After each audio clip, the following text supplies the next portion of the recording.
कहा है और मैं मीरा भाईंदर के एक जिम्मेदार चैनल से कहता हूं और बहुत जिम्मेदारी के साथ कहता हूं, मीरा भाईंदर की पूरी आवाम राज ठाकरे का इस्तकबाल करेगी और उनसे कहेगी भैया आपने जो पढ़ना है पढ़ो, यही तो हमारे मुल्क की गंगा जमनी तहजीब है। तुम्हारे खुदा को याद करो, हम अपने खुदा को याद करेंगे। कि दो मुसलमान अगर गलत काम करता है तो उससे तुम 98% मुसलमान को गलत मत समझो। लेकिन आज भी भारत देश में जो कुछ प्रमुख मुसलमान हैं, जो मुस्लिम नेता हैं, बहुत से भड़काऊ भाषण देते हैं, बहुत से विरोधी भाषण देते हैं, 15-15 मिनट का भाषण देते हैं, तो उन लोगों को आप क्या बोलोगे? अल्लाह ताला ने ये हमको तोहफे में ईद की नमाज दिया है ताकि ईद की नमाज पढ़ के आप खुशियाँ बांटें, लोगों को तक अपनी खुशियाँ पहुँचाएँ और लोगों तक अपने मोहब्बत का पैगाम भेजें। यही हमारा इस्लाम और मज़हब कहता है। उससे कुछ नहीं होता, ऐसे तो बहुत लोग आते रहेंगे जाते रहेंगे, ये दुनिया है, आज हम हैं कल नहीं है, ये रहती दुनिया तक ऐसे चलते रहेंगे, ऐसे लोग नफरत फैलाते रहेंगे, उससे कुछ नहीं होता है। और रही बात ये सब एक दूसरे को डराने धमकाने की, मुसलमान जो है मोमिन है वो कभी किसी से डरता वरता नहीं है, अपने वक्त पे नमाज पढ़ेगा, वो अपने वक्त पे अजान देगा। ईद लेकर आता है खुशी, भाईचारे और मोहब्बत का पैगाम, सारे नफरत भुलाकर एक दूसरे के गले मिलती है जिसमें आवाम। 15 नंबर दारुल उल गुलशन बरकात मदरसे में ईद के पाक मौके पर सभी मुस्लिम नमाजी अपनी अपनी मेज लेकर नमाज पढ़ने पहुंचे, जहां पर धर्मगुरु जियाई साहब ने अमन और शांति का संदेश दिया। ये दिन उस हर मुसलमान के लिए खास होता है जो मुकद्दस रमजान के हर रोज रोजा रख अपने अल्लाह पाक की इबादत और ईद के दिन देश में हर दिन अमन, शांति और भाईचारे की दुआ मांगता है। नमाजियों ने नमाज पढ़कर एक दूसरे के गले मिल उन्हें उज्जवल भविष्य की शुभकामनाएं दी। आपको बता दें कि जिस मदरसे में इन सब ने नमाज पढ़ी, उस मदरसे का शांति, सौहार्द, आपसी मेल मिलाव का एक अद्भुत इतिहास रहा है। यतीम, मुफलिस, बेसहारा, बेघर बच्चों को इस मदरसे ने अपनी शागिर्द में पनाह देकर एक अच्छा इंसान बनाकर दुनिया में भेजा है, जिसके चलते सभी इस मदरसे की तारीफ करते हैं। फिरोज भाई, दिलशाद भाई, इमरान भाई, सैयद अनस साहब, दिलकश भाई, बाशीर भाई, ये वो लोग हैं जिन्होंने हर समय हर वक्त इस मदरसे से बेपनाह मोहब्बत की और हमेशा इदारे में या संकट में या कोई अप्रिय घटना के प्राप्त होने पर मौलाना शमीम के साथ कंधे से कंधा मिलाकर चट्टान की तरह खड़े रहे। अगर किसी को मुसलमानों से खौफ है या उन्हें ये लगता है कि मुसलमान खतरनाक होते हैं या उन्हें ये लगता है कि मुसलमान अच्छा इंसान नहीं है, तो एक बार इस मदरसे के मुवैन होकर गुजरें।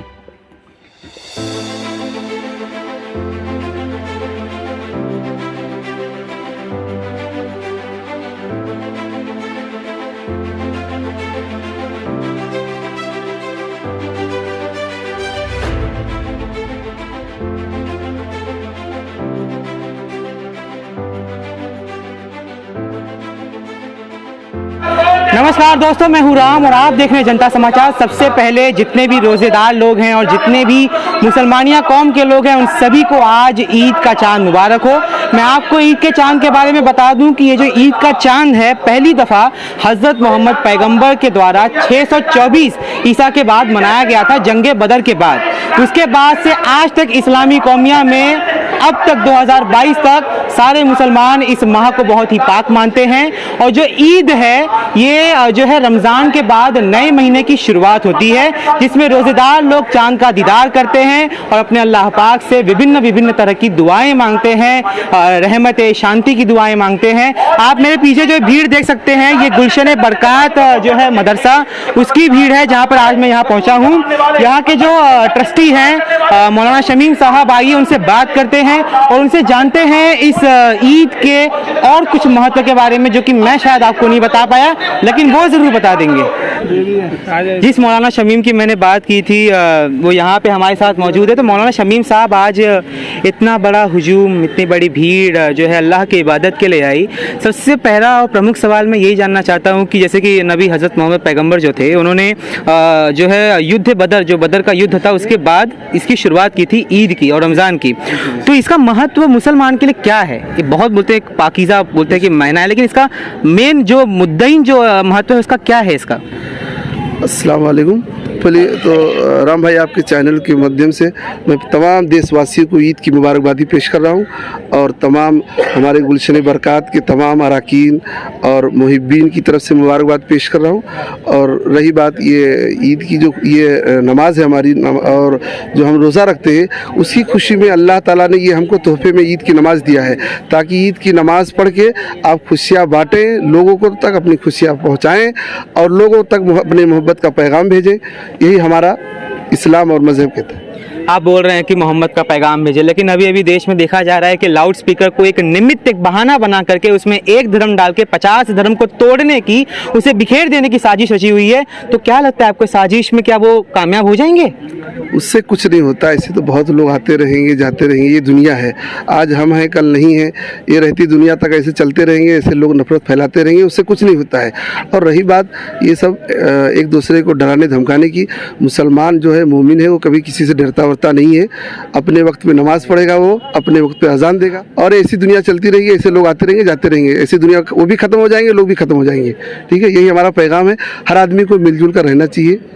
और ये हमारा मीरा भाईंदर शहर तो बहुत ही मोहब्बत वाला शहर है, क्योंकि हर एक दूसरे के साथ बड़ी मोहब्बत से लोग पेश आते हैं।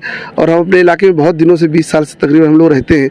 हमारे यहाँ चाहे वो हिंदू हो, किसी भी जात का हो, हर लोग एक दूसरे से इतनी मोहब्बत से मिलते जुलते हैं, जैसे लगता ही नहीं कि ये कोई मुसलमान या हिंदू है।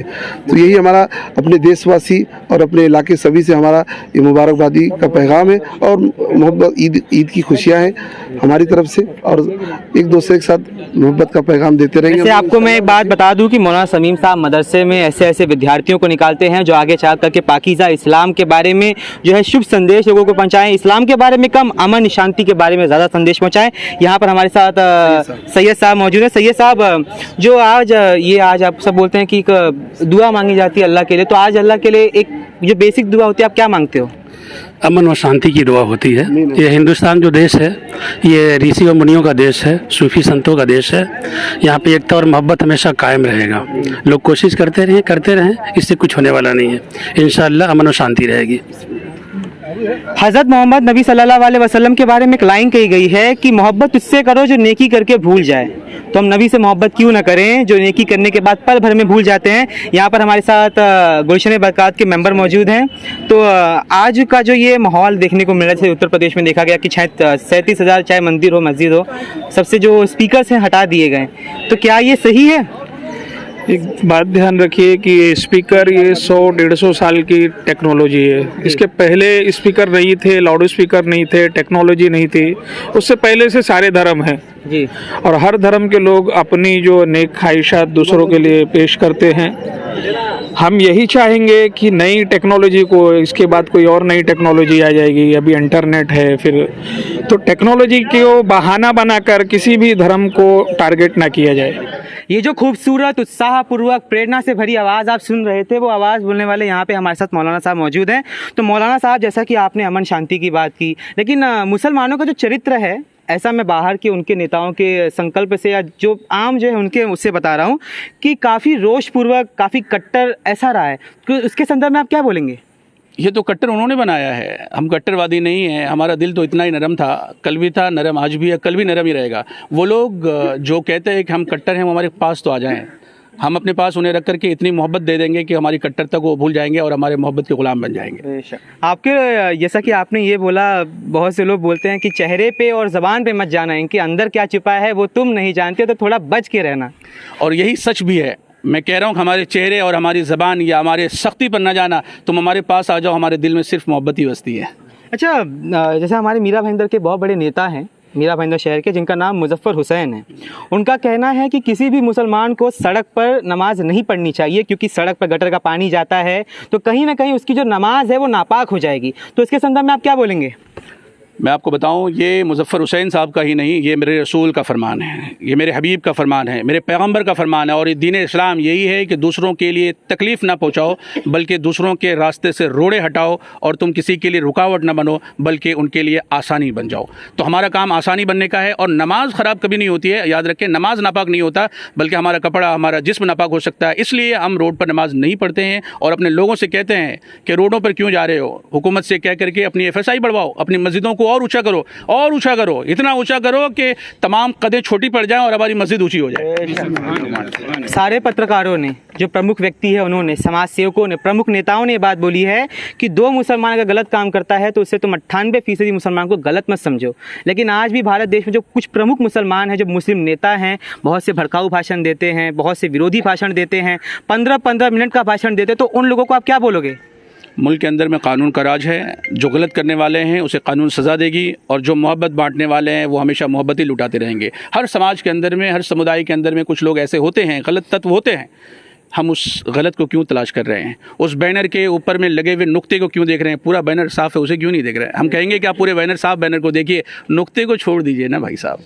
अच्छा, एक सवाल मेरा आपसे ये है कि अगर कल राज ठाकरे साहब इस मदरसे के बाहर या मस्जिद के बाहर आते हैं और बोलते हैं कि मुझे यहाँ पे हनुमान चालीसा पढ़नी है, तो आप क्या करोगे? क्या प्रतिक्रिया रहेगी आपकी? हम आपके माध्यम से, हमने इंटरनेशनल और नेशनल इंटरनेशनल सारे चैनल से कहा है, और मैं मीरा भाईंदर के एक जिम्मेदार चैनल से कहता हूँ और बहुत जिम्मेदारी के साथ कहता हूँ, मीरा भाईंदर की पूरी आवाम राज ठाकरे का इस्तकबाल करेगी और उनसे कहेगी भैया आपने जो पढ़ना है पढ़ो, यही तो हमारे मुल्क की गंगा जमनी तहजीब है, तुम्हारे खुदा को याद करो, हम अपने खुदा को याद करेंगे। और जब वो यहाँ पर आएंगे, जब हमारी मस्जिदों के बाहर वो आएंगे या उनके कार्यकर्ता आएंगे, तो हम ज़रूर शीर खुरमा और उनके बच्चों के लिए ईदी लेके खड़े रहेंगे। जो हमें नहीं जानते हैं वो हमारी जान लेते हैं, जो हमें नहीं जानते हैं वो हमारी जान लेते हैं, और जो हमें जान लेते हैं वो हम पर जान दे देते हैं। बहुत ही बढ़िया। हमारी मोहब्बतों को एक एक मैसेज मीरा भाईंदर शहर की जनता को, जितने भी हैं। मैं मुफ्ती मंजूर ज़ियाई और ख़ासकर हमारे साथ ये तमाम जितने लोग हैं, और मैं पूरे अमन पसंद, शांति और अमन और प्यार मोहब्बत को मानने वाले तमाम लोगों से ज़रूर कहूँगा, किसी किस्म का घबराना, किसी किस्म की परेशानी, किसी किस्म की तकलीफ़ें आपको नहीं होने वाली हैं। वो उनका काम कर रहे हैं, आप अपना काम करते रहिए और किसी भी अफवाह पर बिल्कुल ध्यान मत दीजिए, कुछ नहीं होने वाला। वही होता है जो मंजूर खुदा होता है। मौलाना मुफ्ती की बात कितनी खूबसूरत है, प्रेरणादायक है, लेकिन बहुत बड़े बड़े लोगों ने कहा है, बड़े बड़े नेताओं ने कहा है कि बोलने पे मत जाओ, वो करके दिखाए तो मानो। अब देखना यह है कि मौलाना मुफ्ती की कितनी बातें सच होती हैं और मीरा भाईंदर शहर में और पूरे भारत देश शहर में उसका, पूरे भारत देश में उसका क्या प्रभाव पड़ता है। आप देख रहे थे जनता समाचार, मैं हूँ राम।